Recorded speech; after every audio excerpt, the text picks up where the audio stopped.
പ്രസവ ശസ്ത്രക്രിയക്കിടെ വയറ്റിൽ കത്രിക കുടുങ്ങി ദുരിതം അനുഭവിച്ച കോഴിക്കോട് പന്തീരാങ്കാവ് സ്വദേശി കെ ഹർഷിനയ്ക്ക് ഒടുവിൽ നീതി. കോഴിക്കോട് മെഡിക്കൽ കോളേജിലെ മാതൃശിശു സംരക്ഷണ കേന്ദ്രത്തിൽ ഓഫീസ് അസിസ്റ്റന്റായി ഹർഷിന ജോലിയിൽ പ്രവേശിച്ചു. പുച്ഛിച്ചു തള്ളിയവർക്കുള്ള മറുപടിയാണ് തനിക്ക് കിട്ടിയ ജോലിയെന്നാണ് ഹർഷിനയുടെ പ്രതികരണം. കുടുംബാംഗങ്ങൾക്കും സമരസമിതി പ്രവർത്തകർക്കും ഒപ്പമെത്തിയാണ് ഹർഷിന ജോലിയിൽ പ്രവേശിച്ചത്. കോഴിക്കോട് മെഡിക്കൽ കോളേജ് മാതൃശിശു സംരക്ഷണ കേന്ദ്രത്തിൽ HDS വഴി ഓഫീസ് അസിസ്റ്റന്റായാണ് സ്ഥിര നിയമനം. സത്യം ജയിച്ചുവെന്നും മുഖ്യമന്ത്രി വാക്കുപാലിച്ചുവെന്നും ഹർഷിന. പൂർണ്ണമായ നീതി ലഭിച്ചു എന്നുള്ള കുറച്ച് തോന്നലല്ല ഉറപ്പിച്ചു. 4 വർഷമായി പോരാട്ടത്തിലാണ്.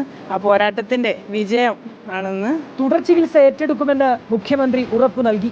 നഷ്ടപരിഹാരത്തിന്റെ കാര്യത്തിലും ഉറപ്പ് ലഭിച്ചു.